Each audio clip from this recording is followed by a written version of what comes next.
Yeah, going in, we knew it was going to be, a hard-playing defensive type game. We talked about that, obviously, heading into this game, and exactly what it was. We played really good defense throughout. They played very good defense throughout. Rebound totals were dead even.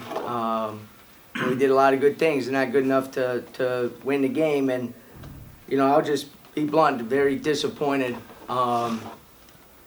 in that call at the end of the game. It was not a good call. It was, when I see it on film, and I've been told already, but if it is what I think it was, give the kid credit, drove it hard, but it was already falling down. You got a veteran official on the baseline that's been to Final Fours, doesn't make a call. And some guy on the outside after we get the rebound, late call on it as well. If that call is made in 4 or 5 of our games, we win games. Because you guys who've seen us play know that we've had opportunities at the end of the game on drives like that where the foul isn't called. To be honest with you, there was probably just as much contact at the end on LaQuincy's drive. You know what I mean? And that's why we said, well, okay, we got to drive it. They just called one.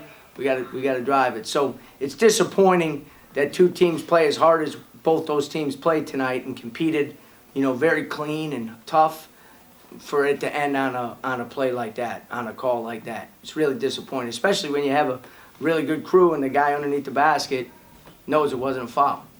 And we get the rebound and then the foul's called. So, as I said, it's really, really hard. It's a bitter pill to swallow when you do the things that you got to do and put yourself in position to win on the road against a really well-coached team that played really hard to get a road win, and you get a call like that.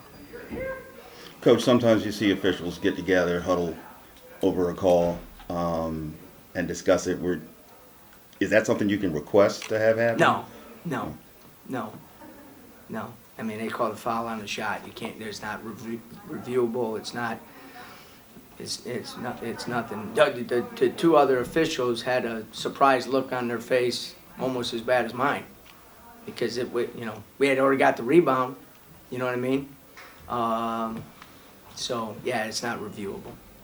And on the last possession, Quincy did exactly what y'all wanted him to do. That's what he does. Go to the lane. Yeah, they were still in the zone, so we wanted to attack the gap, and we had David and Justin, if they overhelped, to be able to get one or a second shot, kind of same thing that we did the other side when Justin hit the 3. They did a good job of bringing their big guy up, so Q drove him. You know what I mean? Q drove him. And a lot of contact on the initial part of the drive. Q had just made the 2 free throws, so we felt comfortable that he was in a good rhythm if he got fouled to be able to make the free throws. We hadn't shot the ball well from the 3, so we didn't want to just, launch up a 3 on that. We wanted to try to get a paint touch if we did, and then kick it out if we were going to take a 3. But, that's a tough one, man. I've coached a long time. That's as tough as it gets right there. What does UCF do on defense that is so frustrating? Well, they're good. They're a really good defensive team. They played almost all zone in the second half. We had some good looks. You got to make some shots. You know what I mean? You got to make some shots against them. And I thought initially we were a little hesitant, but then when we got the ball inside the mic, he did a good job for us. Settled us down a little bit with some post action, even against the zone. But we're going to rise and fall with LaQuincy and David. They got us here. They're the ones who changed the dynamics of our program in terms of the toughness and the intensity that we play with.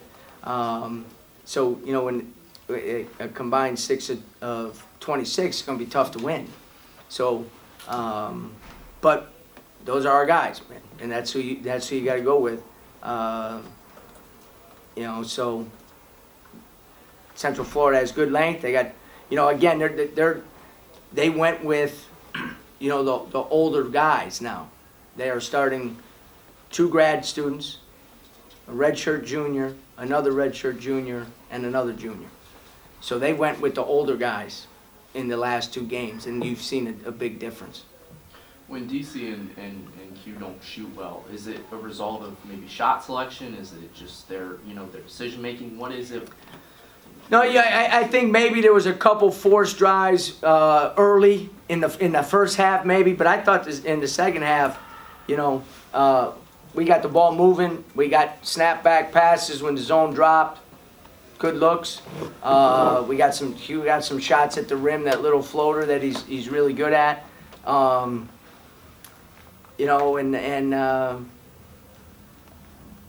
So if we took 56 shots, we took 5 bad ones. You know what I mean? I believe that. Now, you gotta be able to make some open looks. You gotta be able to step in and make some threes against the zone, especially if we get it reversed. You know what I mean? Even the last one by Q at the end of the shot clock, really good play by Dave. He tapped it in the middle, the guard dropped, and we kicked it out to Q.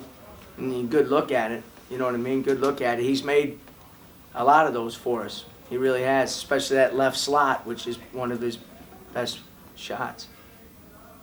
Coach, what do you tell your team after, like I said, close losses now, 3 games in a row in conference, to just sort of keep the motivation and just the mindset up with Wichita State coming in a few days? Yeah, we got no time to wallow in self-pity. You got a top 25 team coming in. I said that, not just in this particular situation, but overall as a program, we talk about it. The only way out is through it. You know what I mean? And sometimes going through it is not fun. It's, as I said, it sucks. But it's the only way. There's no shortcuts. There's no diverting around it. You got to go through it. And our guys have to learn on their own experience, because they don't have upperclassmen that have been through it and that know what we're all about to learn from. David, as a freshman, as a sophomore, didn't have that. LaQuincy last year, first-year player, didn't have that. So it makes it a little more difficult. But you got to, you never know when the breakthrough comes, but you just got to keep at it, because it will come. It will come. And our guys have been resilient. It's one of their greatest strengths, because they're a competitive group. And so we need to be resilient right now. We need to stick together, and we need to keep plugging forward, because, sometimes it's in these darkest, these really hard ones, that you're at your closest. You guys have anything else for Coach? All good?